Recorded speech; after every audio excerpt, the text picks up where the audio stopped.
سند المتصل من الشيخ الإمام الإمام الحافظ الحجاج في الحديث عبد الله محمد بن إسماعيل بن الإمام المغيرة بن المعتزة الجعفي اليماني البخاري رحمه الله تعالى.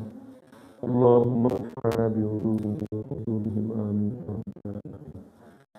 শুরু করো।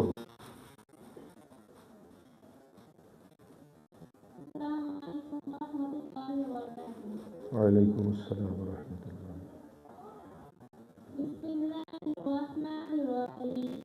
আলহামদুলিল্লাহি রাব্বিল আলামিন ওয়াল আকিবাতু লিল মুত্তাকিন ওয়াসসালাতু ওয়াসসালামু আলা সাইয়্যিদিল আমবিয়া'i ওয়াল মুরসালিন ওয়া আলা আলিহি ওয়া আসহাবিহি আজমাইন।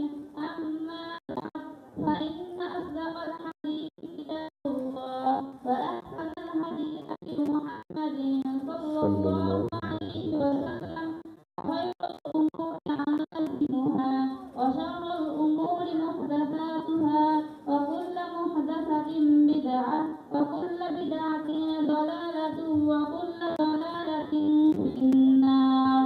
wa bisanadil muttasil minna ila shaykhil imam al-hafiz al-hujjah amiril mu'minin fil hadith أبي عبد الله محمد بن إسماعيل بن إبراهيم بن المغيرة بن بردة الجعفي اليماني البخاري رحمه الله تعالى.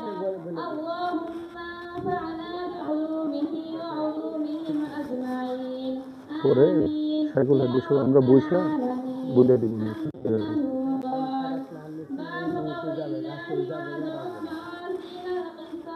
جاءنا الله ورسوله جاء وقالهم يوسف وقال مجاهد القسط العدل بالرومية ويقال القسط مصدر المقسط وهو العادل وأما القاسط فهو الجائر.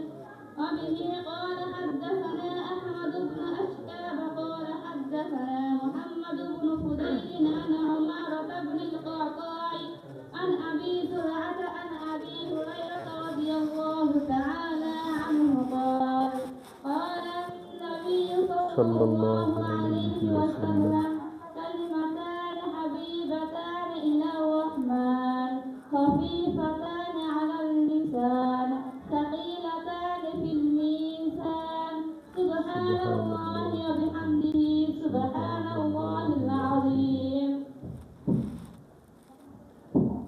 জি হাদিসটা শুধু পড়ো, বাকি যারা পড়বা। আসসালামু আলাইকুম ওয়া রাহমাতুল্লাহি ওয়া বারাকাতুহু। আর সালাম লাগবে না, শুধু পড়তে থাকবা। বিসমিল্লাহির রহমানির রহিম। আন আবি হুরায়রা রাদিয়াল্লাহু তাআলা আনহু قال قال النبي সাল্লাল্লাহু আলাইহি ওয়াসাল্লাম আগে এবার কে পড়ছে? এরকম লাগে নাই তো।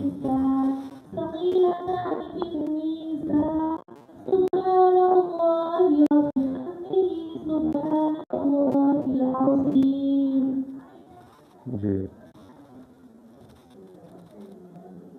عن أبي هريرة رضي الله تعالى عنه قال قال النبي صلى الله عليه وسلم كلمتان حبيبتان إلى الرحمن خفيفتان على اللسان ثقيلتان في الميزان سبحان الله وبحمده سبحان الله العظيم.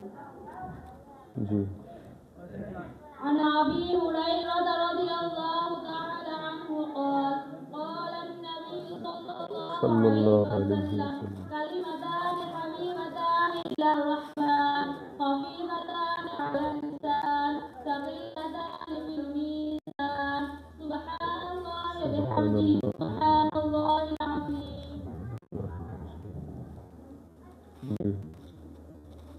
عن أبي هريرة رضي الله تعالى عنه قال قال النبي صلى الله عليه وسلم كلمتان حبيبتان إلى الرحمن خفيفتان على اللسان ثقيلتان في الميزان سبحان الله وبحمده سبحان الله العظيم.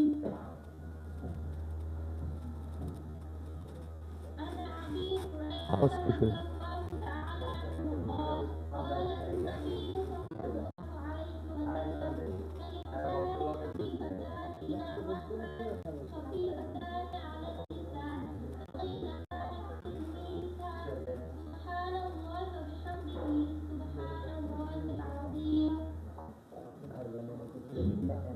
أبي هريرة رضي الله تعالى عنه قال قال النبي صلى الله عليه وسلم كلمتان حبيبتان إلى الرحمن خفيفتان على اللسان ثقيلتان في الميزان سبحان الله وبحمده سبحان الله العظيم. عن أبي هريرة رضي الله تعالى عنه قال قال النبي صلى الله عليه وسلم كلمتان حبيبتان إلى الرحمن خفيفتان على اللسان ثقيلتان في الميزان سبحان الله وبحمده سبحان الله.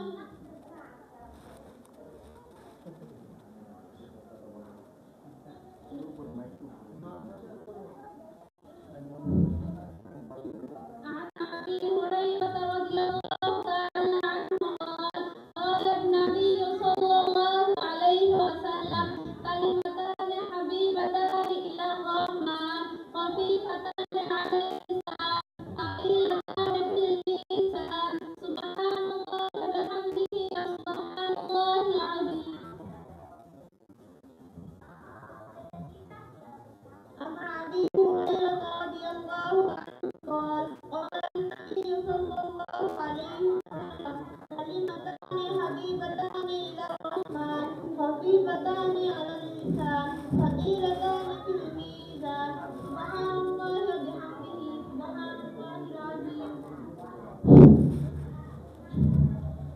عن أبي هريرة رضي الله تعالى عنه قال قال النبي صلى الله عليه وسلم كلمتان حبيبتان إلى الرحمن خفيفتان على اللسان ثقيلتان في الميزان سبحان الله وبحمده سبحان الله العظيم.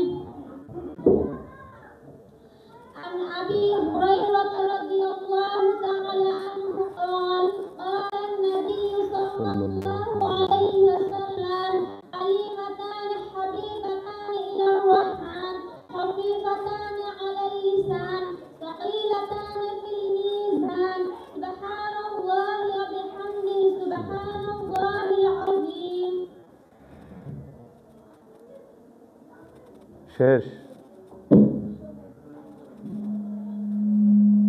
আছে কেউ আর?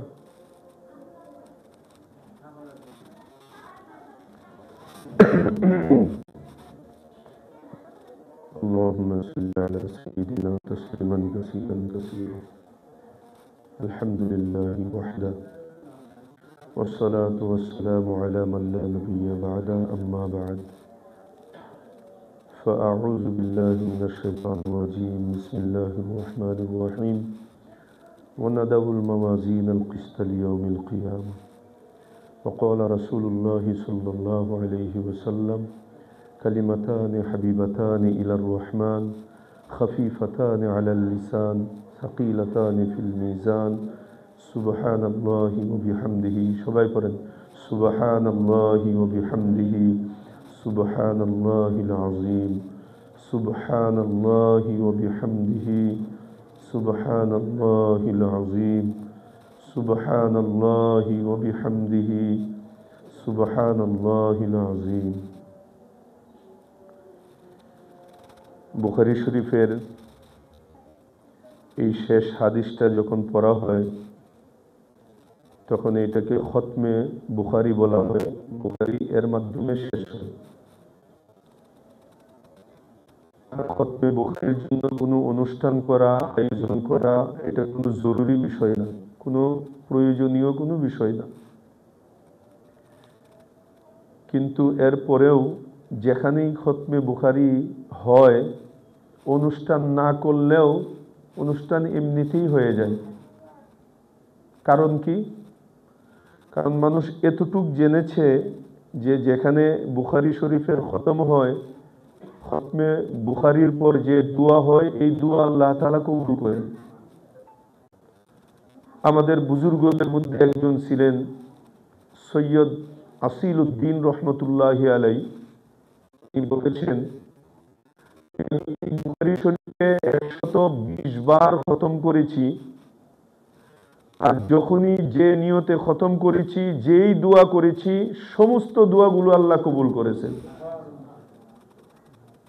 এরপরেও আমাদের বুজুর্গদের তাজরিবা পরীক্ষিত আমল হলো খতমে বুখারী এটা একটা মুস্তাজাব দাওয়া মজলিস, দোয়া কবুলের একটা মজলিস। আমি যখন হাটারে পড়তাম দেওবন্দে দেখেছি এলাকাবাসী যখন কোনো বিপদ আপদ তাদের কোনো কিছু প্রয়োজন পড়তো তারা ছুটে আসতো মাদ্রাসায়, হুজুর আমার একটা খতম করে এক একজনকে এক একটা পা দেওয়া হইতো, সবাই মিলে কোরআন যেরকম খতম হয় বুখারীরও খতম করা হইতো, এরপরে দোয়া করা হইতো। এরপরে দেখা গেছে আয়সা কয়েকদিন পরে খুশি যে হুজুর আল্লাহ দোয়া কবুল করেছে, আমার সমস্যার সমাধান হয়েছে। এই জন্য আজকে অনুষ্ঠানের নিয়ত না করলেও মানুষ জানার পরে তারা আসে, বসে এই দোয়ার মধ্যে শরীক হয়, এমনি অনুষ্ঠান হয়ে যায়। আমরা তো জানি অনেকে খতমে বুখারীর পর দোয়া কবুল হয়, কিন্তু অনেকে এইটা জানি না কেন কবুল হয়, কারণ কি। এই জন্য বুজুর্গরা বলেন, মুহাদ্দিসিনরা বলেন বুখারীর দোয়া কবুলের অনেকগুলো কারণের মধ্যে এটাও একটা কারণ যে বুখারী হইল হাদিসের কিতাব। আর হাদিস কাকে বলে? কওলে রাসূল, ফেইলে রাসূল, তাকরীরে রাসূল। নবী করিম সাল্লাল্লাহু আলাইহি সাল্লামের কথা, কাজ এবং নবীজির সমর্থনের কথা যেখানে আছে এগুলোকে হাদিস বলা হয়।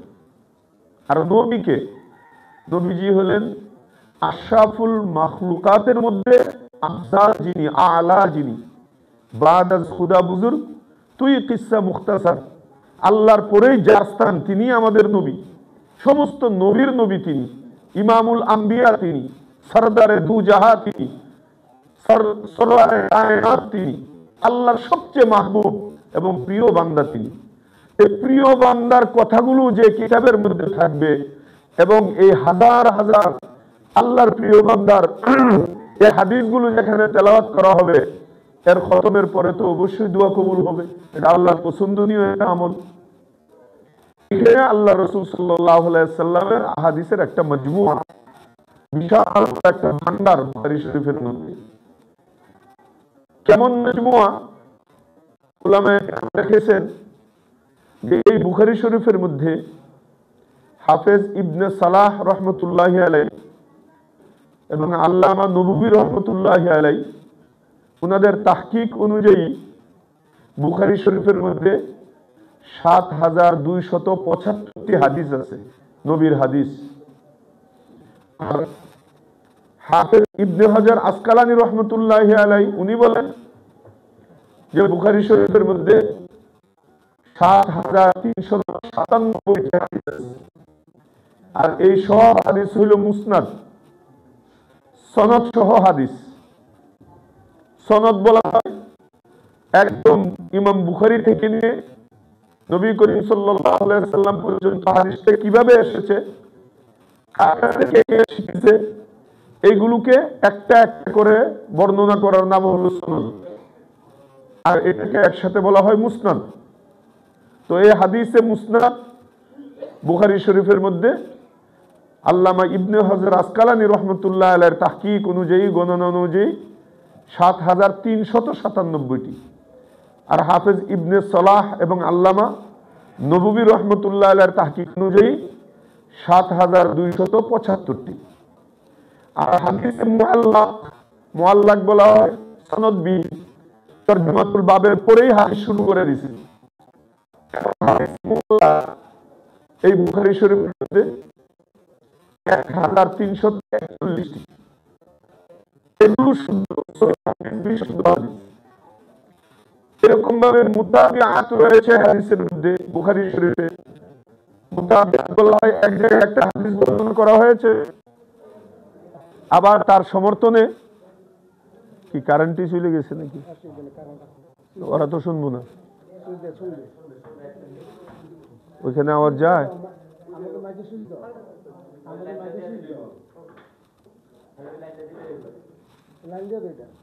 আচ্ছা, লাইন চলে।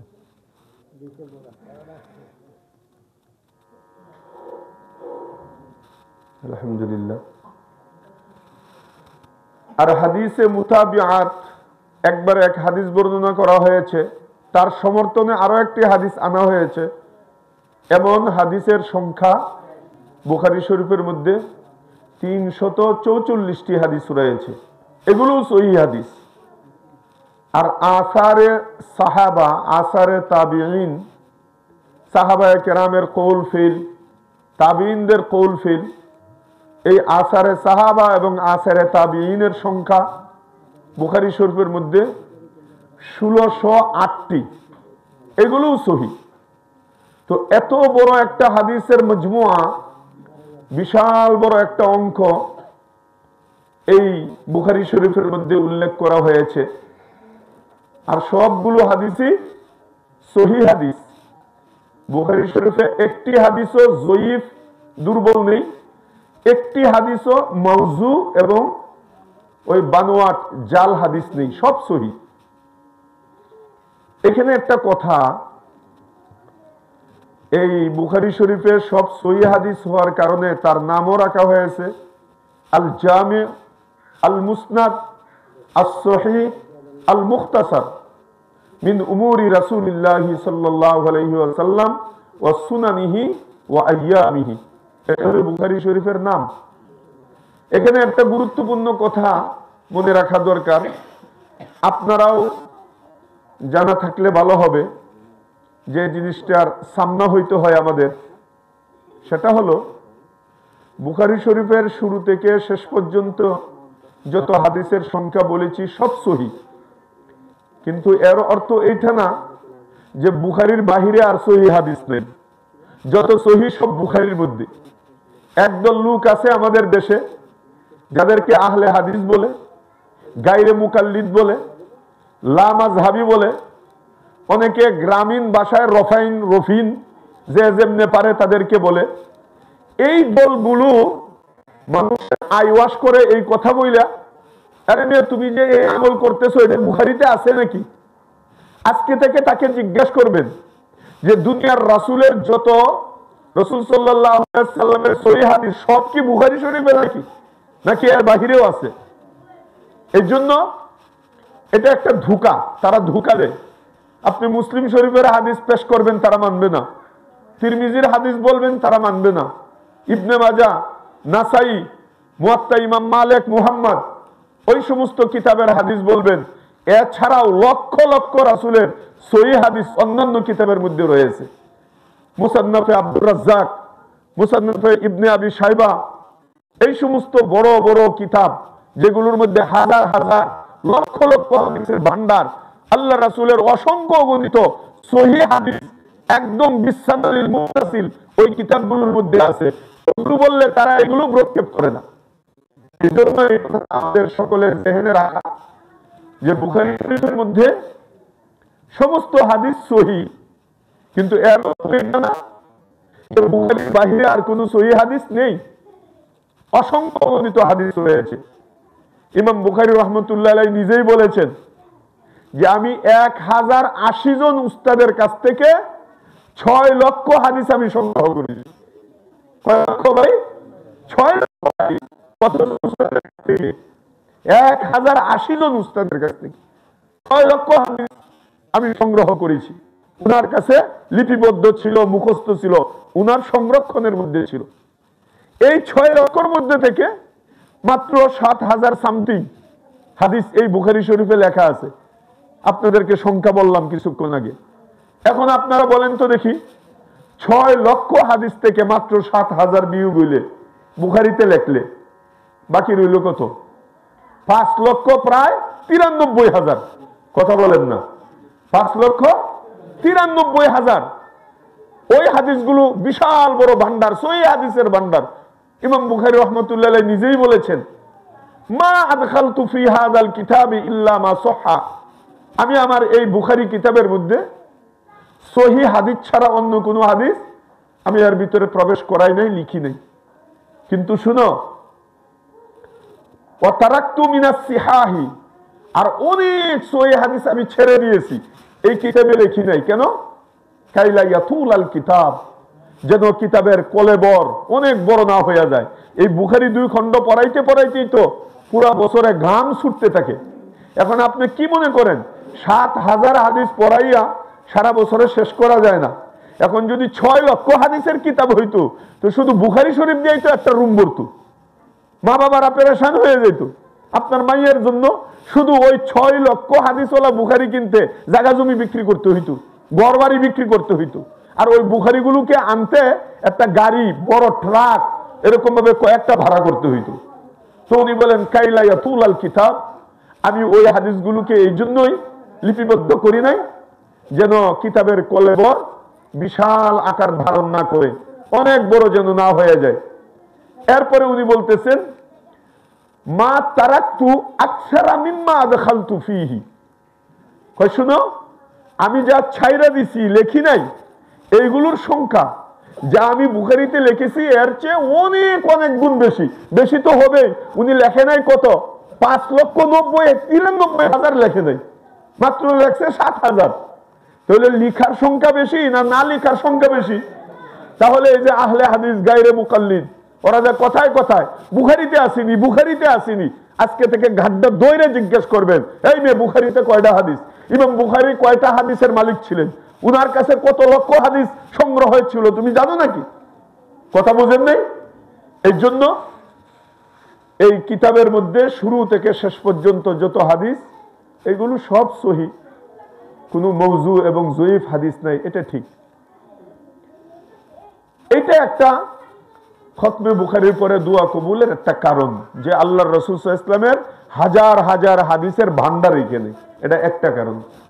দ্বিতীয় নাম্বার কারণ হলো, যখনই ছাত্র বা ছাত্রীরা হাদিসগুলো তেলাওয়াত করেন, সাথে সাথে সবাই একসাথে প্রত্যেকটা হাদিসের পরে নবীর উপরে দুরূদ পাঠ করেন। প্রত্যেক হাদিসের পরে আছে সাল্লাল্লাহু আলাইহি ওয়াসাল্লাম, একজনে পরে সবাই একসাথে বলে সাল্লাল্লাহু আলাইহি ওয়াসাল্লাম। তাহলে পুরা দেশের মধ্যে, পুরা পৃথিবীর মধ্যে প্রত্যেক মিনিটে মিনিটে শুধু এই বুখারীকে উসিলা করে, এই হাদিসের কিতাবগুলো উসিলা করে আল্লাহ রাসূল সাল্লাল্লাহু আলাইহি ওয়াসাল্লামের উপর কত কোটি কোটি, শত শত কোটি, হাজার হাজার কোটি প্রত্যেক সেকেন্ডে নবীর রওজার মধ্যে দুরূদ যাইতেছে। আল্লাহ রাসূল তো ইরশাদ করেছেন যে অনেক দূর থেকে দুরূদ পড়ে তার দুরূদগুলো আমার কাছে পৌঁছানো হয়, ফেরেশতা নিযুক্ত আছে। আর যে আমার কাছে আইসা রওজার পাশে দাঁড়ায় দুরূদ পড়ে, কয় সামি'তুহু, আমি নিজের কানে তোমার দুরূদগুলো শুনতে পাই। আর নবীজি ইরশাদ করেছেন মান সাল্লা আলাইয়া ওয়াহিদা সাল্লাল্লাহু আলাইহি আশরা, নারী বা পুরুষ যেই হোক আমার উপর যদি একবার দুরূদ পড়ে, সাথে সাথে ওই মুহূর্তে আল্লাহ আরশে আজিম থেকে পড়নেওয়ালা, শুননেওয়ালা, বলনেওয়ালা সকলের মাথার উপর আল্লাহ তাআলা রহমত, 10টা রহমত বর্ষণ করেন। আর এক হাদিসের মধ্যে আসছে, তোমরা যখন দোয়া করো এই দোয়াটা আকাশের মধ্যে ঝুলতে থাকে, আল্লাহ কবুল করে না, উপরে উঠায় না, যদি দুয়ার আগে পিছনে দুরূদ না পড়া হয়। যখন দুয়ার সাথে দুরূদ মিলে যাবে, আল্লাহ পাক রব্বুল আলামিন এই দোয়াকে ফেরত দেন না, কারণ নবীর উপরে দুরূদ পড়তেছে, আর নবী হলেন আল্লাহর সবচেয়ে প্রিয় বান্দা, মুসলিমা কইলে তুমি দোয়া করতেছো, আল্লাহর সবচেয়ে আফজাল এবং আলা সর্বোৎকৃষ্ট বান্দার উপরে দুরূদ পড়া তুমি দোয়া পড়তেছো, আল্লাহ তাআলা এই দোয়া কি করেন না, ফিরাইয়া দেন না। এই জন্য এই বুখারী শরীফের মধ্যে হাজার হাজার এরকম দুরূদ পড়া হয়েছে, এবং সবাই মিলে পড়ার কারণে আরো ডাবলের ডাবল হয়ে গেছে দুরূদের এরকম সংখ্যা। এই জন্য খতমে বুখারীর পরে যেহেতু বিশাল বড় দুরূদের একটা ভান্ডার পড়ানো হয়েছে সারা বছর, এই জন্য খতমে বুখারীর পর দোয়া করলে এই দোয়া আল্লাহ ফিরাইয়া দেন না, কবুল করেন। আরেকটা কারণ হলো, নবীজির নামের পরে সাহাবীদের নাম রয়েছে প্রত্যেকটা হাদিসের মধ্যে, প্রায় মুসনাদ যত হাদিস আছে, তো সাহাবীদের নাম শোনার সাথে সাথে রাদিয়াল্লাহু আনহু ওয়া রাদু আন এই দোয়াটা পড়তে হয়।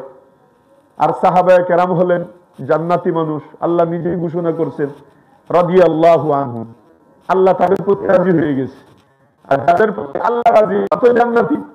আর অনেক সাহাবা তো আছেন দুনিয়াতে জান্নাতের সুসংবাদ দিয়ে গেছেন, আশারায়ে মুবাশশারা, এই সমস্ত সাহাবায়ে কেরাম।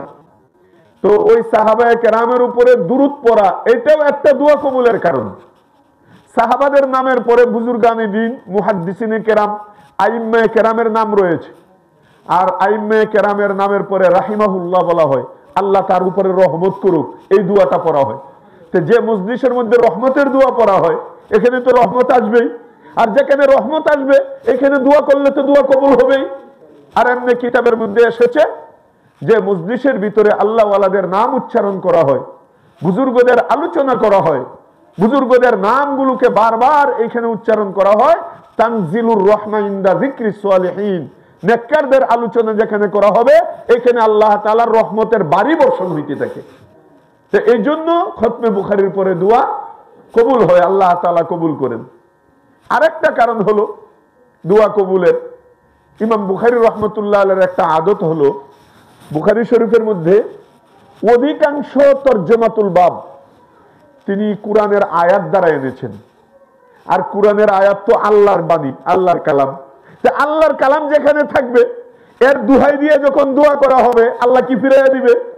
এই জন্য খতমে বুখারীর পর দোয়া কবুল হয়, এটা আরেকটা কারণ। আরেকটা কারণ হলো যিনি এই কিতাব লিখেছেন স্বয়ং ইমাম বুখারী রাহমাতুল্লাহ আলাইহি, উনিও আল্লাহ তাআলার বিশেষ মাকবুল এক বান্দা ছিলেন। কেমন প্রিয় বান্দা ছিলেন, কত বড় বুজুর্গ ছিলেন দেখেন। উনি নিজে ঘোষণা করেছেন মাগতাবতু আহাদান মুনযু আলিমতু আন্নাল গীবাতা হারাম। আমি ইমাম বুখারী গ্যারান্টি দিয়ে বলতে পারি আমি আমার জীবনের কখনো কোনোদিন কাহারো নামে, যেদিন থেকে শুনেছি যে কাহারো নামে গীবত করা হারাম, আমি আমার জীবনে কাহারো নামে কোনোদিন গীবত করিনি। এবং উনি হাত দিয়ে বলতেন ইনশাআল্লাহ হাসরের ময়দানে আল্লাহ তাআলা আমাকে গীবত সম্পর্কে কোনো প্রশ্ন করবেন না। অথচ হাদিসে আছে গীবত এমন ভয়াবহ একটা পাপ, আইয়ুহিব্বু আহাদুকুম আন ইয়াকুলা লাহমা আখিহি মাইতান কি পছন্দ করবে তোমার মৃত ভাইয়ের গোশত চাবায়া চাবায়া খাইতে? এটা তো অপছন্দ করবে। অথচ গীবত করাকে পছন্দ করো। গীবত করা মানে তোমার মৃত ভাইয়ের গোশত চাবায়া চাবায়া খাওয়ার নাম তো এক কথা। এটা আর আছে যে গীবত করে তার যে গীবতকারী তার জীবনে যত নেক আমল আছে, হজ, যাকাত, নামাজ, রোজা, সদকা, ফিতরা, মসজিদ নির্মাণ, সেক্রেটারিগিরি, সভাপতিগিরি, জিকির, আজকার, তাহাজ্জুদ, আওয়াবিন, ইশরাক, জিকির, গীবত করার সাথে সাথে আল্লাহ পাক রব্বুল আলামিন যার নামে গীবত করতেছে ওর আমল নামায় যে গীবত করতেছে ওর জীবনের সমস্ত নেকগুলো আল্লাহ ডিলিট করে ট্রান্সফার করে সব পাঠায় দেয়। ইমাম আবু হানিফা রাহমাতুল্লাহ আলাইহির খাদেম আয়েশা বলতেছে হুজুর অমুক গ্রামের অমুক আপনার দুশমন, আপনার শত্রু। কেন? ও কোন জায়গায় বসলেই তার প্রথম মিশন হলো আপনার নামে খালি গীবত করা, বদনাম করে, আপনার নামে গীবত করে।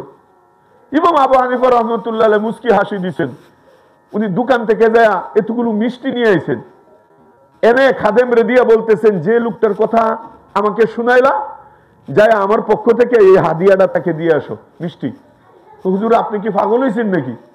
আমি তো বলছি ও আপনার শত্রু, ও আপনার দুশমন, সে আপনার নামে গীবত করে আর আপনি তাকে হাদিয়া দিচ্ছেন, মিষ্টি দিচ্ছেন। ইমাম আবু হানিফা রাহমাতুল্লাহ আলাইহি কি উত্তর দিলেন? কই যে লোকটা আমার গীবত করতেছে ও আমার এমন চরম পরম বন্ধু, আমার মাও এত বন্ধু না, আমার বাবাও এত আমাকে উপকার করে না, আমার ভাইও না, আমার বিবেও না। তো হুজুর বুঝলাম না। কই বুঝবা কেমনে? আমার মা তো তার জন্য সে নাকি নামাজ পড়ে, রোজা রাখে নিজের আমল নামার জন্য, আমার বাবা তার জন্য সে আমল করে, আমার ভাই বেরাদর, স্ত্রী, পুত্র সবাই নিজ নিজ কবর সাজানোর জন্য তারা নিজের আমল নিজে করে। কিন্তু যে লোকটা গীবত করে এতে হজ করে এসে কয়েকদিন আগে উমরা করেছে, তাহাজ্জুদ আওয়াবিনে ইরশাদ করে, এগুলো তার জন্য করে না, আমার জন্য করে। কারণ আল্লাহর রাসূল ইরশাদ করেছেন, যে গীবত করে তার যত হজ, যাকাত, নামাজ, রোজা, যার নামে গীবত করে ওর আমল নামে আল্লাহ ট্রান্সফার করে দেয়। তো আমি আবু হানিফা তো বুড়ো হয়ে গেছি, বেশি ইবাদত করতে পারি না, তো ওই ভাই ইবাদত কইরা গীবত কইরা আমার এত উপকার করতেছে, তার হজগুলো লক্ষ লক্ষ টাকা খরচ করে হজ করে আর আল্লাহ ট্রান্সফার করে হজের সব আমার আমল নামায় পাঠিয়ে দেয়, তার নামাজ, তার রোজা, এই সবগুলো আমার আমল নামায় পাঠিয়ে দেয়। তো এ থেকে আমাদের সুস্পষ্ট প্রমাণ যে কত বড় জঘন্য এই গীবত। আর সেই গীবতের ব্যাপারে আবু হানিফা, ইমাম বুখারী রহমতুল্লাহ আলাইহি বলেছেন, আমাকে আল্লাহ তাআলা এই গীবত সম্পর্কে কি করবেন না, প্রশ্ন করবেন না। তাহলে এত বড় মাকবুল একটা মানুষের কিতাব, এই জন্যই এই কিতাবের শেষে দোয়া করলে আল্লাহ তাআলা দোয়া কি করেন, কবুল করেন। খতমে বুখারীর পর দোয়া কবুলের আরেকটি কারণ হলো এই কিতাবটা লেখার পদ্ধতিটাও মাকবুল। কারণ উনি যে সিস্টেমে, যে তারতিবে, যে পদ্ধতিতে বুখারী লেখছেন, আল্লাহ কবুল না কইরা যাইব কই, আল্লাহ খুশি হয়ে কবুল করবে। কারণ উনি এক একটা হাদিস লিখার আগে, একটা হাদিস লিখবেন, এর আগে তিনি আগে গোসল করতেন, গোসল করার পরে 2 রাকাত নামাজ পড়তেন, নামাজ পড়ার পরে ইস্তেখারা করতেন, এরপরে মুরাকাবা করতেন, এরপরে ওই মদিনাওয়ালার সাথে, নবীর রওজার সাথে উনার কলবের একটা কানেক্ট এবং জয়েন্ট করতেন। কইরা মুরাকাবার হালতে আল্লাহ রাসূলকে জিজ্ঞাসা করতেন, ইয়া রাসূলুল্লাহ, সত্যিই কি এটা আপনার বাণী, এটা কি আপনার হাদিস? আল্লাহর রাসূল যখন মদিনা শরীফ থেকে গ্রিন সিগন্যাল দিতেন, ওইখান থেকে ইশারা দিতেন এবং উনি বুঝতে পারতেন আল্লাহর রাসূল আমাকে লিখতে বলেছেন, তারপরে হাদিসটা বুখারীতে লেখেন। এই জন্যই উনার বুখারী লিখতে 16 বছর সময় লাগছে। কত বছর? 16 বছর সময় লাগছে।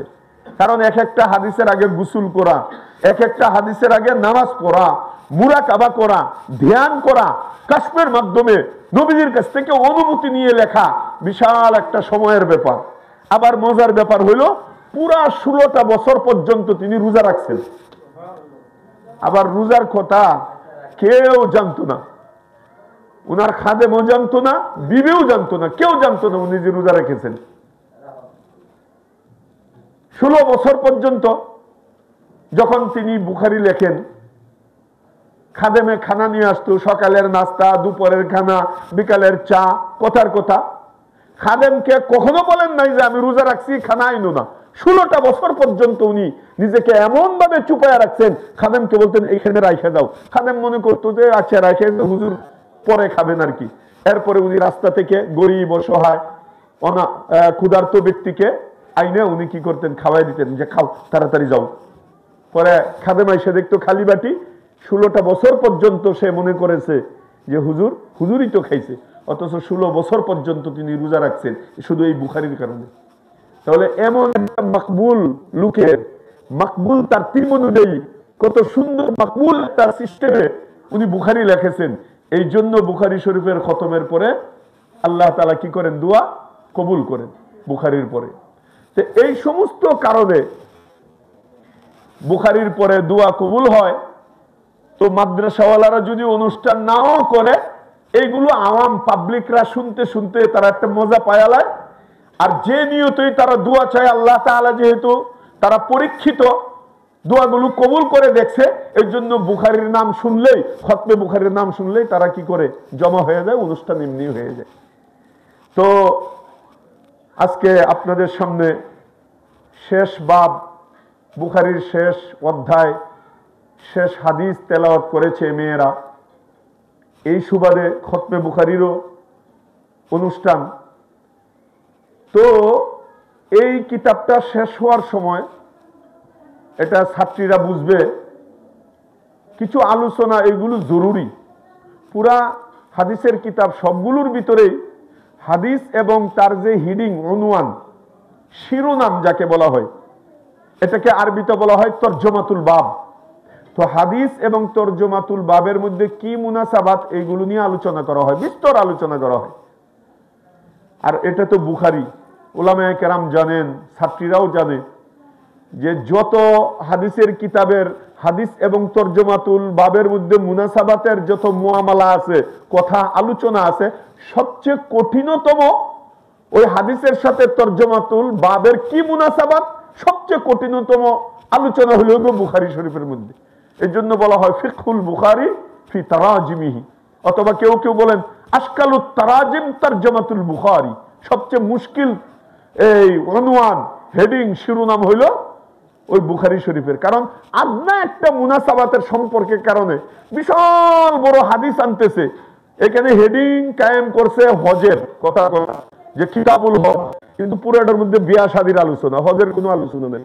উরি আল্লাহ, পৃষ্ঠা কি পৃষ্ঠা পড়তেছে খালি বিয়ার আলোচনা, বিয়ার আলোচনা। হঠাৎ করে এক জায়গার মধ্যে আছে বিয়া করার পরে উনি হজে গেছিল, ওই একটা শব্দের মুনাসাবাতের কারণে এইগুলো খুঁজে বের করতে করতে উলামায়ে কেরামের চুল পাকছে, দাড়ি পাকছে। অনেক উলামায়ে কেরাম জীবন তরজমাতুল বাবের কিতাব লিখতে লিখতে তারা এর উপরে ব্যয় করছে।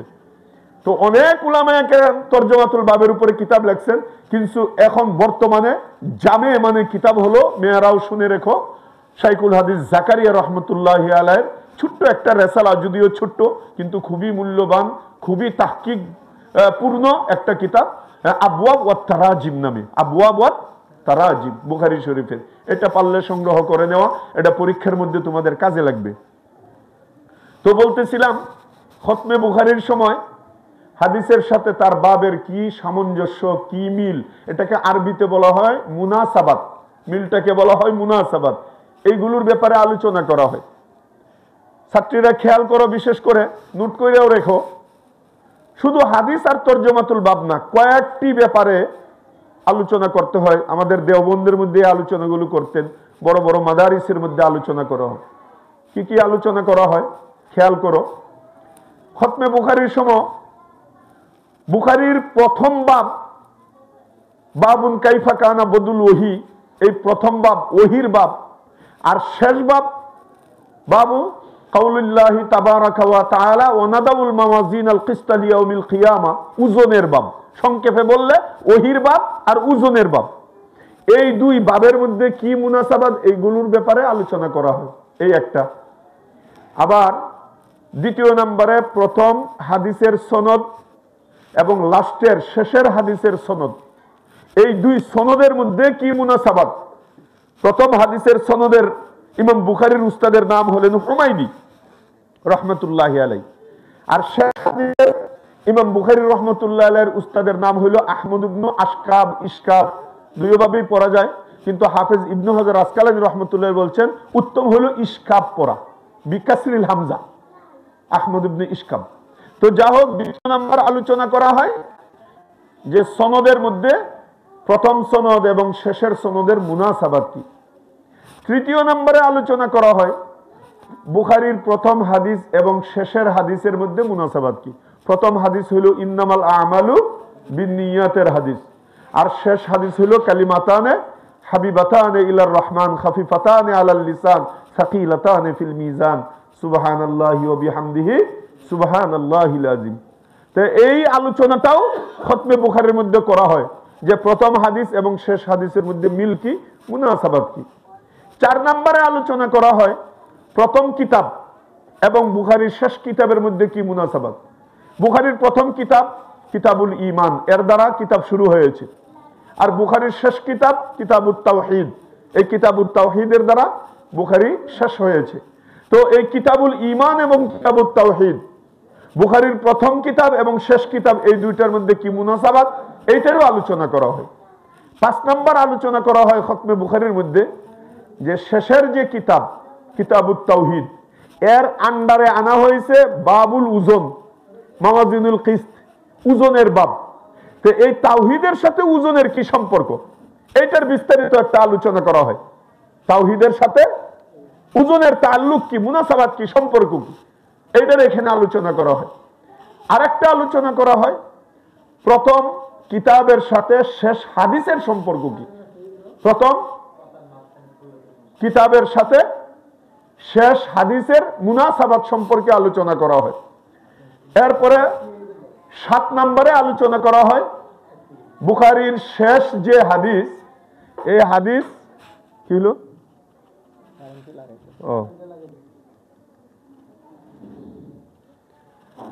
7 নম্বরে আলোচনা করা হয় বুখারীর শেষ হাদিস শেষ করেছেন সুবহানাল্লাহর দ্বারা। কিসের দ্বারা? সুবহানাল্লাহ। আর সুবহানাল্লাহ তো একটা তাসবিহ। সুবহানাল্লাহ কি? তাসবিহ। তো এখানে প্রশ্ন হলো ইমাম বুখারী রাহমাতুল্লাহ আলাইহি কিতাবকে তাসবিহ দিয়ে কেন শেষ করলেন? কত বড় বড় শরীয়তের মাসলা আছে, নামাজ আছে, রোজা আছে, হজ আছে, যাকাত আছে, পর্দার কথা আছে, সুদ ঘুষের বিরুদ্ধে কথা আছে, কত ধরনের হাজার হাজার হাদিস। এই সমস্ত হাদিস না এনে ইমাম বুখারী রাহমাতুল্লাহ আলাইহি উনার কিতাবকে শেষ করেছেন কিসের হাদিস দ্বারা? তাসবির হাদিস দ্বারা। কেন তাসবির হাদিস দ্বারা তিনি শেষ করলেন? 9 নম্বরে মুনাসাবাত হলো, 9 নম্বরে কথা হলো যে আমাদের জীবনের শেষের সাথে ইমাম বুখারী রাহমাতুল্লাহ আলাইহির শেষ হাদিসের মুনাসাবাত কি? আমাদের জীবনের শেষ আর এই কিতাবেরও শেষ হাদিস, এই দুই শেষের মধ্যে মুনাসাবাত কি, মিল কি? এই তাআল্লুকাতগুলো, এই মুনাসাবাতগুলো এখানে উল্লেখ করা হয়, আলোচনা করা হয়। আসলে তো অনেক সময়ের ব্যাপার, সময় আমাকে সময় মতো দেওয়া হয় নাই। যে সময়ের কথা বলা হয়েছিল এই সময় দেওয়া হয় না, 1 ঘন্টা পিছিয়ে। এখন দেড়টায় শেষ করার কথা, মাত্র আমি প্রশ্নগুলো উপস্থাপন করলাম, উত্তর দিলে এখন শুরু করতে পারি না। কি শুরু করবো আর কি শেষ করবো? এই জন্য সংক্ষিপ্ত আকারে যতটুকু হয়, যেহেতু মেয়েদের এটাই শেষ সবক, ওরা তো আর আমাকেও পাবে না, আর এই দরসও পাবে না, হুজুরারেও পাবে না। এই জন্য ছোট্ট ছোট্ট করে আমি খুব তাড়াতাড়ি বলছি, আমাকে অনেক দূর মাহফিল আছে, এই জন্য যতটুকু আমি খুব তাড়াতাড়ি বলবো, আর জিনিসগুলো সংক্ষেপে আমি শেষ করে বলেছি। প্রথম বাব এবং শেষ বাবের সাথে কি মুনাসাবাত? প্রথম বাব হইল বাবুন কাইফা কানা বদুল ওহী। কি কোনো সমস্যা হয়েছে? তো প্রথম ওহী, আর শেষ বাব হইল কিসের? ওজনের বাব। তো ওহীর সাথে ওজনের কি সামঞ্জস্য? মুহাদ্দিসিনে কেরামের উত্তর দেন যে ওহীর দ্বারা আল্লাহ পাক রব্বুল আলামিন পৃথিবীর সমস্ত নারী পুরুষ, মুমিন মুমিনা, মুসলিম মুসলিমাকে আমলের উপরে মুকাল্লাফ বানাইছেন। ওহীর দ্বারাই আমাদের দিন পাইছি। ওহীর মাধ্যমে আল্লাহ পাক রব্বুল আলামিন জিবরিল আলাইহিস সালাতু ওয়াস সালামের মাধ্যমে, নুজুলে কুরআনের মাধ্যমে, গারা হেরার মধ্যে কুরআন নাজিলের মাধ্যমে আমাদেরকে দিন কি জিনিস, ইসলাম কি জিনিস, নামাজ কি জিনিস, রোজা কি জিনিস, এইগুলো আমাদেরকে বাধ্য করা হয়েছে, আমরা মুকাল্লাফ হয়েছি। তাহলে ওহীর দ্বারা আমল শুরু। ওহীর দ্বারা কি শুরু ভাই? আমল শুরু। এটাকে উরুদে আমল বলা হয়। অনেক লম্বা আলোচনা ছিল, এখন সময় নেই। উরুদে আমাল, ইবতিদায়ে আমাল ওহীর দ্বারা। আর আমলের শেষ কোথায়? আপনি যতই আমল করেন, এই আমলগুলো করে মরে গেলেন, এই আমলগুলো এক জায়গায় সংরক্ষিত থাকবে। এই আমলের সবে কোথায়? চর্চা শেষ হইল কিয়ামতের দিন, কিয়ামত সংগঠিত হওয়ার পর হাসরের মাঠে মিজানের পাল্লায় যখন ওজন করা হবে, এরপরে আমলের চর্চা শেষ। এই আমল নিয়ে আর কোনো মাতামাতি হবে না, হয়তো জান্নাত অথবা জাহান্নাম। পরে আর আমলও নাই। আমল কি ওজন হবে না হালকা হবে, আপনি কি করবেন আমল দিয়ে না করবেন, আর আমলের আলোচনা নাই। ঠিকানা তো হয়েই গেল, হয়তো জান্নাত অথবা জাহান্নাম। কথা কি বুঝাইতে পারছি? তো ইবতিদায়ে আমল হইল ওহীর মাধ্যমে। আমলের শুরু কিসের মাধ্যমে? ওহীর মাধ্যমে। আর আমলের শেষ হইল কিয়ামতের ময়দানে ওজনের মাধ্যমে। তাহলে ইবতিদা হইল ওহী আর ইখতিতাম হইল ওজন। বলেন, ইবতিদা হইল ওহী। এই জন্য ইমাম বুখারী রাহমাতুল্লাহ আলাইহি উনার কিতাবেরও ইবতিদা করেছেন ওহীর মাধ্যমে, আর ইখতিতাম হইল ওজন। আমাদের কিয়ামতের ময়দানে ওজন করবে, বাস আমল শেষ।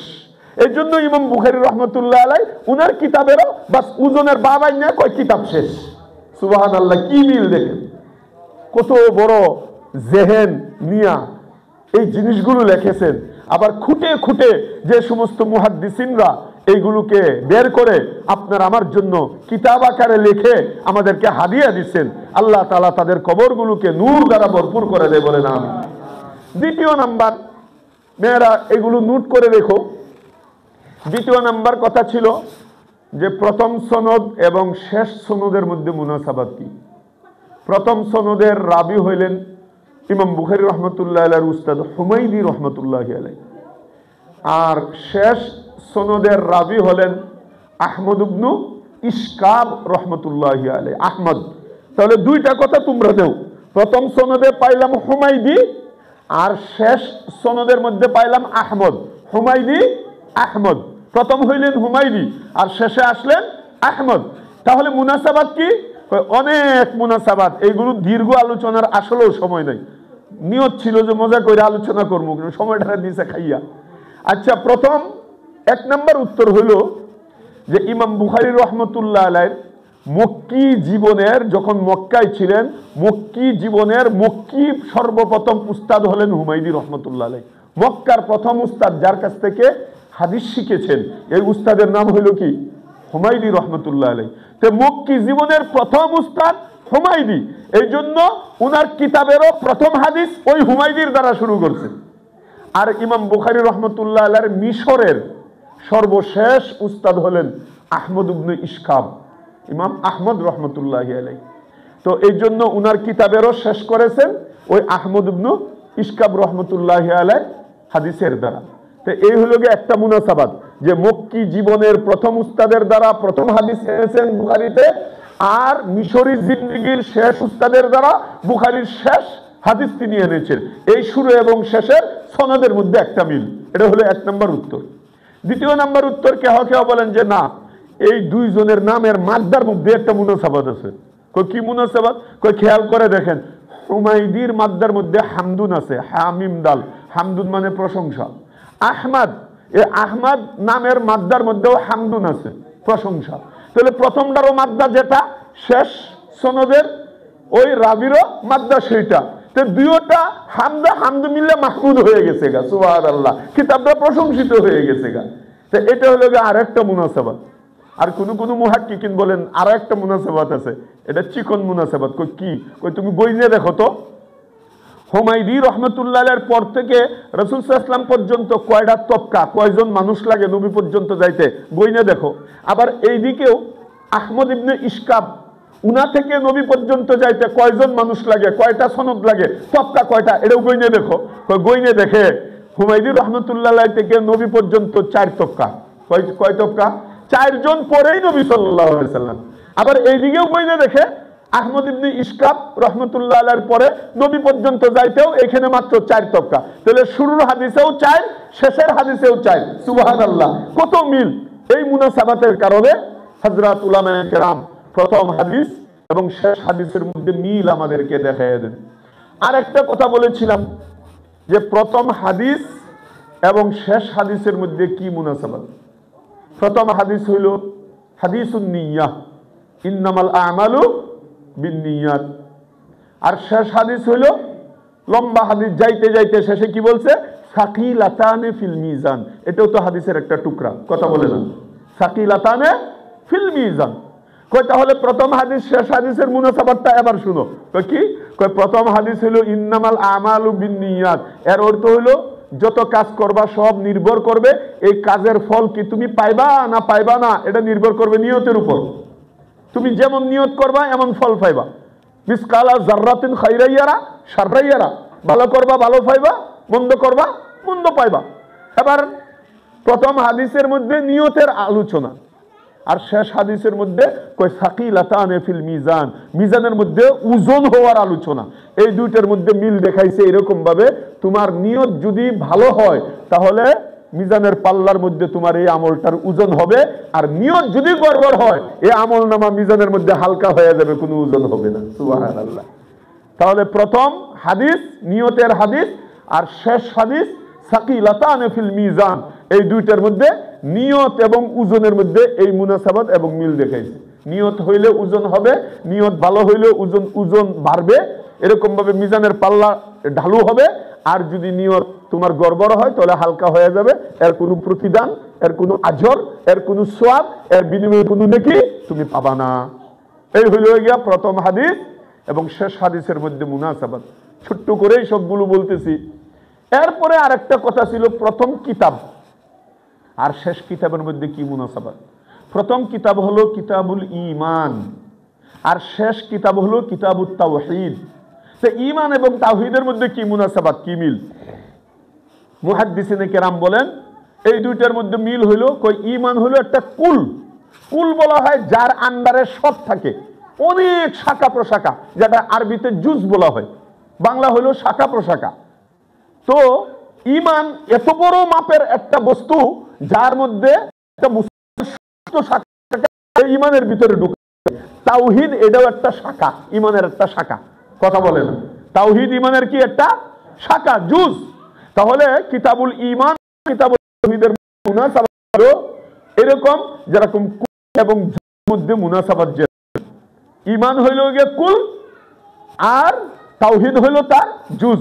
তো কুল এবং জুজের মধ্যে যে মিল এবং মুনাসাবাত, ঈমান এবং তাওহীদের মধ্যে সেই মিল এবং সেই মুনাসাবাত। আর একটা কথা আমি বলেছিলাম আলোচনা করতে হয় যে শেষ কিতাব তাওহীদ এর আন্ডারে এই বাবটা আজকে যে আপনাদের সম্মুখে পড়ানো হয়েছে, বাবু কাউলিল্লাহি তাআলা ওয়া নাদাউল মাওয়াজিনাল কিসতা লিয়াউমিল কিয়ামা, এই ওজনের বাবটা তাওহীদের আন্ডারে আনা হয়েছে। কিতাবুত তাওহীদের ভিতরে তার আন্ডারে এই ওজনের বাব আনা হয়েছে। এই ওজনের বাবের সাথে কিতাবুত তাওহীদের সাথে কি মিল, এটা খুব বুঝতে হবে। মেয়েরা কান খাড়া কইরা বুঝো, এটা খুব গুরুত্বপূর্ণ একটা আলোচনা, তোমাদের পরীক্ষায়ও আসে এটা। কিতাবুত তাওহীদের সাথে ওজনের বাবের মিল কি, মুনাসাবাত কি, এটা হলো প্রশ্ন। হাইয়াতুল উলিয়ার মধ্যে ওই প্রশ্ন আসে কিন্তু। তো এর উত্তর হলো যে আসলে কাহারো ভিতরে যদি তাওহীদই না থাকে, তাওহীদ মানে একত্ববাদ, আল্লাহ মানা, কার ভিতরে যদি আল্লাহর একত্ববাদ না থাকে, কুল হুয়াল্লাহু আহাদ আল্লাহুস সামাদ লাম ইয়ালিদ ওয়া লাম ইউলাদ ওয়া লাম ইয়াকুল লাহু কুফুয়ান আহাদ, 100% আমানতু বিল্লাহি ওয়া মালাইকাতিহি ইত্যাদি ইত্যাদি যত কালিমা আছে, এই সবগুলো হলো তাওহীদের পতাকা। কার পতাকা? তাওহীদের পতাকা। এর মাধ্যমে আমাদের ঈমান নিতে হয়, এইগুলো পড়লে আমাদের মুমিন হইতে হয়। কথা কি বুঝতেছেন নাকি? এবার আসেন এই কিতাবুত তাওহীদ আর ওজনের মধ্যে কি মিল। মিল হইল, এক নাম্বার মুনাসাবাত হইল যে কাহারো ভিতর যদি তাওহীদ না থাকে তাহলে আমল নামার মধ্যে তার একটা নেকিও ওজন করা হবে না, তার কোনো বিনিময়ই পাবে না। তাওহীদ নাই, যত বড় কাজই করেছো, কোটি কোটি টাকা দিয়ে মসজিদ বানাইছো, কিন্তু ভিতরে একত্ববাদ নাই, তুমি একটা পয়সারও তুমি কি পাবা না, একটা নেকিও পাবা না। আল্লাহ কোরআনে বলেছেন ফাজআলনাহু হাবাআম মানসুরা, কয় তাওহীদ ছাড়া যে যত আমল করবে, দেখবেন অনেকে জনদরদি, গরিবের বন্ধু, গলার মধ্যে মালা দেওয়া হয়, তাকে বিশিষ্ট শিল্পপতি, দানবীর, শিক্ষানুরাগী, কত কিছু বলা হয়, কিন্তু তাদের তাওহীদ ঠিক নাই। ওরা মাদ্রাসাও করে, মসজিদও করে, মাদ্রাসার সভাপতি, মসজিদের সেক্রেটারি, কত কিছু হইতেছে, কিন্তু ভিতরের মধ্যে তাওহীদ নাই। আচ্ছা, তাওহীদ নাই এটা একটু ভাঙ্গায়া বলি। তাওহীদ নাই মানে তাওহীদের বিপরীত হইল শিরিক। তাওহীদের বিপরীত হইল কি? শিরিক। মানে যার ভিতরে আমরা খালি মনে করি মূর্তির পায়ে সাজদা দিলেই শিরিক, না, একটু পরে আসতেছি, শিরিকটা বুঝাবো আপনাদেরকে যদি কয়েক মিনিট সময় পাই। তাহলে যার ভিতরে তাওহীদ থাকবে না, একত্ববাদ থাকবে না, একেবারে খালেস লা ইলাহা ইল্লাল্লাহ থাকবে না, খালেস লা ইলাহা ইল্লাল্লাহ থাকবে না, তার ভিতরে তাওহীদ নেই। শিরিকের গন্ধও তার ভিতরে থাকলে তাওহীদ নেই। তো যার ভিতরে তাওহীদ নাই তার মিজানের পাল্লায় ওজনও নেই। কথা বুঝে নেই। এই জন্য কি করছে ইমাম বুখারী রাহমাতুল্লাহ আলাইহি কিতাবুত তাওহীদের আন্ডারে বাবুল ওজনকে আনা হয়েছে, যে তাওহীদ আছে তোমার ওজন আছে হাসরের দিন। কথা বলে না কেন? আর তাওহীদ নাই তোমার কোনো মূল্য নাই, আমলের কোনো মূল্য নাই। কি হবে? ওই যে বললাম ফাজআলনাহু হাবাআম মানসুরা, তোমার সব আমলগুলোকে কি করব? কয় বিক্ষিপ্ত ধূলিকণার মতো উড়াইয়া সব শেষ করে দিব। এর উদাহরণ, বিক্ষিপ্ত ধূলিকণা মানে টিনের ঘর হলে বুঝবেন, টিনের ঘরের ফাঁকাতে দেখবেন যখন নাকি আলু আসে, দেখবেন হাজার হাজার লক্ষ লক্ষ কি জানি উঠতেছে। কথা বলে না? আসে না? নাই দেখছেন নি? আরে উঠতি আছে। এখন এখানে টিনের ঘর নাই দেখে আমরা বুঝতেছি না, আসলে আমাদের নাকেও কিন্তু ঢুকতেছে। এখন এখানে কুটি কুটি আছে, উঠতেছে। এইগুলোকে হাবাআম মানসুরা বলা হয়, বিক্ষিপ্ত ধূলিকণা বলা হয়। আচ্ছা বলেন তো, এই বিক্ষিপ্ত ধূলিকণাগুলোকে, হাবাআম মানসুরাগুলোকে ধরা যায় না, ছোঁয়া যায় না, বোঝা যায় না, টের পাওয়া যায়? অথচ নাকেও ঢুকতেছে, চোখেও ঢুকতেছে, মুখেও ঢুকতেছে, কিন্তু কিচ্ছু বোঝা যায় না। আচ্ছা, আপনি 1 কেজি হাবাআম মানসুরা বেচতে পারবেন? বাজারের মধ্যে যে ভাই আমি খুব মূল্যবান একটা জিনিস আনছি, আমার কিছু টাকা দাও, তোমার দিয়ে যাইতেছি, কি যে হাবাম মানসুর আনছি, দেখো তোমার সামনে কত ধুলিকণা উঠতেছে, এগুলোর বিনিময়ে কোনো বিক্রি করা যাবে? যেরকম এই বিক্ষিপ্ত ধুলিকণার কোনো কি নাই, মূল্য নাই। তুমি দুনিয়াতে যত আমলই করবা, যদি তাওহীদ না থাকে, একত্ববাদ না থাকে, তোমার জীবনের সমস্ত আমলগুলো হাবা মানসুরা হয়ে যাবে, এই বিক্ষিপ্ত ধুলিকণার মতো আল্লাহর সামনে হয়ে যাবে, মশার পাকা পরিমাণও কোনো মূল্য থাকবে না। এই জন্য ইমাম বুখারী রহমতুল্লাহ আলাইহি কিতাবুত তাওহীদের আন্ডারে কি এনেছেন? ওজনের বাব তিনি এখানে এনেছেন। আর কোন কোন মুহাদ্দিসিনে কেরাম বলেন যে না ভাই, এখানে একটা মজার কথা আছে। কই কি মজার কথা? কই তাওহীদ অনেক প্রকার। আসলে আমি সময় পাবো না, যতটুকু পারি সংক্ষেপে আমি তাড়াতাড়ি বলে ফেলি। তাওহীদ অনেক প্রকার, তার মধ্যে একটি হলো তাওহীদ ফিল মা'বুদ। কি বললাম বলেন তো? তাওহীদ ফিল মা'বুদ মানে যার ইবাদত করব তাকে মাবুদ বলা হয়, আর যিনি ইবাদত করে তাকে আবেদ বলা হয়, আর কাজটাকে আমলটাকে ইবাদত বলা হয়। আমি কি বুঝাইতে পারছি আপনাদেরকে? একজন হলেন মাবুদ, আর একজন হলেন আবেদ, আর কাজটা আমলটার নাম হলো ইবাদত। বুঝছেন তিনটা জিনিস? এখন আসেন, কিতাবের মধ্যে বলে কয় এক প্রকার তাওহীদ হলো তাওহীদ ফিল মাবুদ।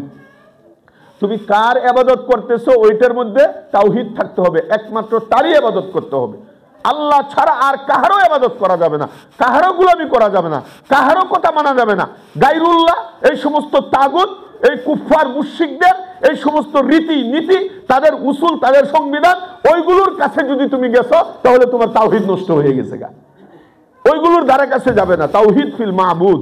কিন্তু এই জায়গার মধ্যে আমরা অনেক পিছনে আছি।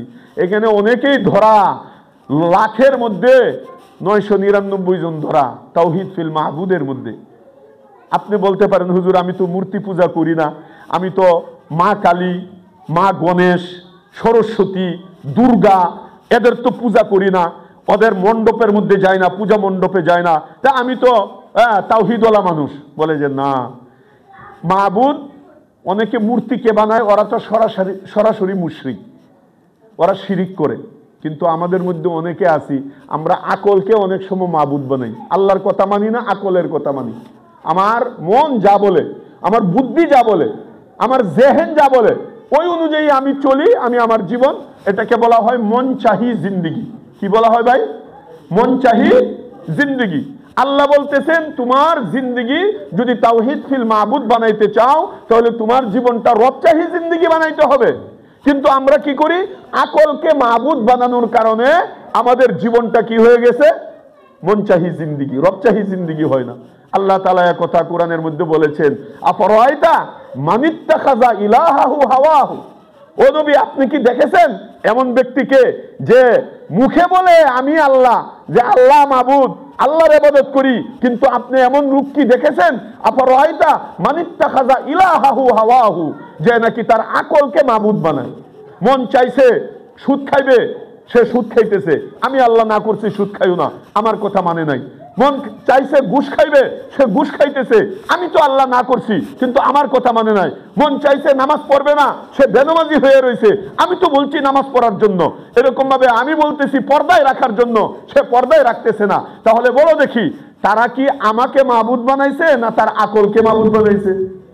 তার বুদ্ধিকে মাবুদ বানাইছে। তাহলে এই লোকগুলো তো মন চাহি জিন্দেগি চালাইতেছে। এর জন্য আল্লাহ পাক রব্বুল আলামিন কুরআনুল কারীমের মধ্যে সেই দিকে ইশারা করেছেন, আফরাআইতা মানিত্তাখাযা ইলাহাহু হাওয়াহু। ও নবী, আপনি কি দেখেছেন এমন লোককে যারা নাকি তার মনটাকে কি বানাইছে?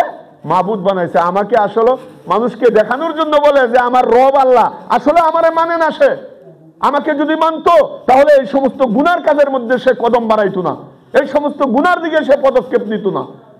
এই জন্য তার তাওহীদ ফিল মাবুদের মধ্যে বেজাল আছে। আবার আল্লাহ তাআলা আরেক জায়গায় বলেন, আরেক দল আমার বান্দা বান্দীদের মধ্যে আছে, ওরা শয়তানকে মাবুদ বানায়। কাকে মাবুদ বানায়? আরে বলেন না ভাই, শয়তানকে, ইবলিসকে কি বানায়? মাবুদ বানায়। শয়তানে তার মনের ভিতরে ঢুকিয়া প্ররোচনা দেয়। শয়তানে বলে এইখানে যা, এই কর, সেই কর। সে শয়তানের কথা মানে, শয়তান তাকে পরিচালনা করে। আল্লাহ রাসূল সাল্লাল্লাহু আলাইহি ওয়াসাল্লাম হাদিস শরীফে ইরশাদ করেছেন, আশ-শাইতানু জাসিমুন আলা কলবি বানি আদম ইযা যাকারাল্লাহ খানাসা ওয়া ইযা গাফালা ওয়াসওয়াসা। শয়তান মানুষের একদম কলবের মধ্যে হাঁটু গাইরা বসে থাকে, ওইখান থেকে সে এরকম ভাবে ডিরেকশন দিতে থাকে, এই করো সেই করো। সে আমার কথা, আমি আল্লাহর কথা মানে না, শয়তান যেভাবে তারে পরিচালনা করে সে এইভাবেই পরিচালিত হইতে থাকে।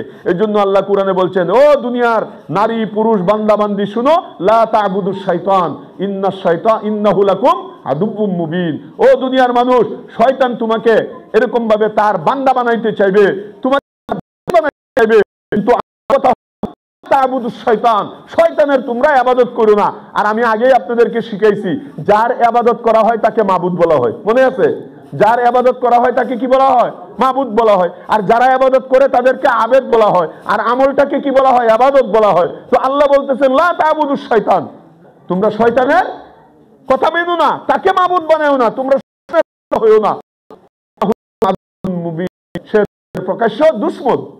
এই আরেক দল আছে, আরেক দল আছে তাওহীদ ফিল মাবুদের মধ্যে অনেক ভেজাল। সেটা হলো আমরা অনেক সময় পীর সাহেবকে মাবুদ বানাই, পীরের কথা মানি।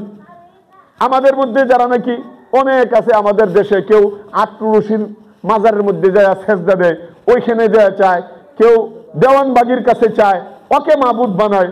আর কেউ আবার এরকম ভাবে মাইজভান্ডারির মধ্যে যায়, কেউ শম্ভুগঞ্জির এরকম ভাবে অনুসারী।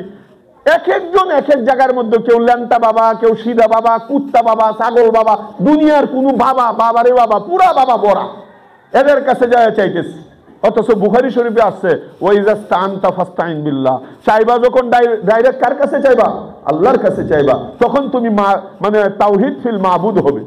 এই জন্য মুআজ্জাজ হাজিরিন, আল্লাহ তাআলা একটাও কোরআন শরীফে বলেছেন যে অনেক বান্দা বান্দি এমন আছে, ওরা আমারে মাবুদ বানায় না।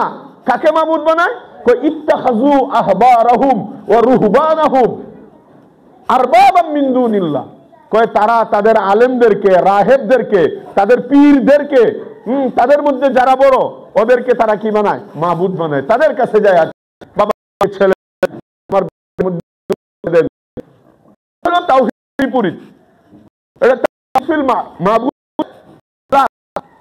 এই আমাদের বড়রা যারা যারা তারা এই তাওহীদ মাবুদ জব্দ করার জন্য, দিলের মধ্যে বসার জন্য সকাল একটা 100 500 বার 1000 বার তাসবিহ নিয়ে চোখ বন্ধ করে এরকম ভাবে জিকির করে, লা মা'বুদা ইল্লাল্লাহ, লা মা'বুদা ইল্লাল্লাহ, লা মা'বুদা ইল্লাল্লাহ। আমার আর ইবাদতের আর যোগ্য কেউ নাই আল্লাহ ছাড়া, একমাত্র ইবাদতের যোগ্য কে? আল্লাহ, লা মা'বুদা ইল্লাল্লাহ। আর কেহ কেহ বলেছেন যে তাওহীদ আরেক প্রকার হলো তাওহীদ ফিল মাকসুদ।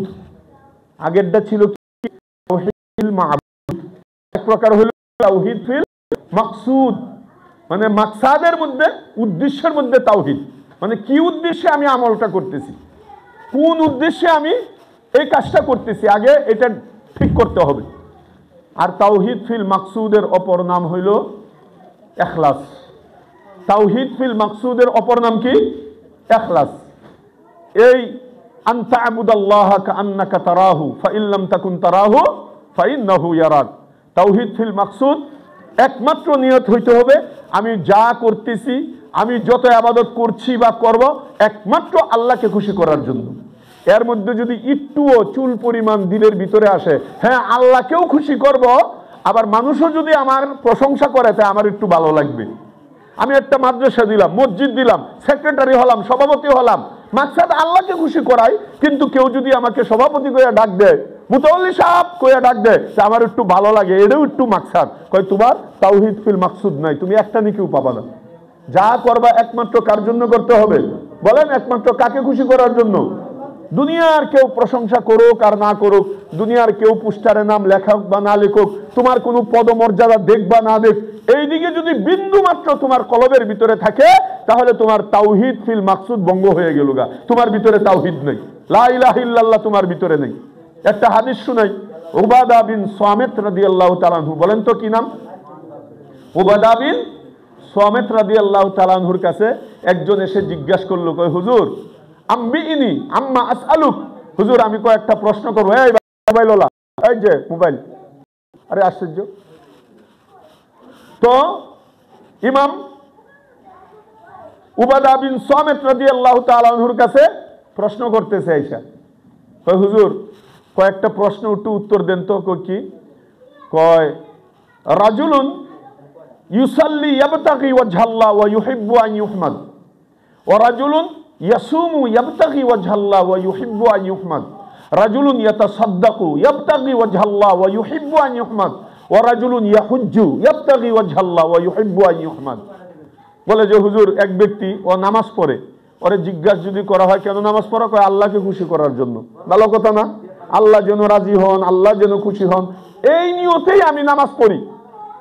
আরেক ব্যক্তি আছে কিন্তু ওয়া ইউহিব্বু আন ইউহমাদ, কিন্তু কেউ যদি তাকে নামাজি বইলে ডাক দেয়, ইস এই লোকটা খুব বুজুর্গ, তাহাজ্জুদ ছাড়ে না, তার সামনে যদি বলে তার একটু ভালো লাগে, যে যা হোক মানুষ টের পাইছে তৈলে আমি যে ইবাদত করি, আমি যে আল্লাহওয়ালা মানুষ, এটা একটু ভালো লাগে। কিন্তু ইবাদত করে একমাত্র আল্লাহর জন্যই, কিন্তু প্রশংসা করলে তার একটু মজা লাগে আর কি, হালকা একটু। আরেক ব্যক্তি আছে ওয়া ইয়াসুমু ইয়াবতাগি ওয়াজহাল্লাহ ওয়া ইউহিব্বু আন ইউহমাদ, রোজা রাখে সারা বছর, রমজানের রোজা তো রাখেই, নফলও রাখে। কেন রাখে?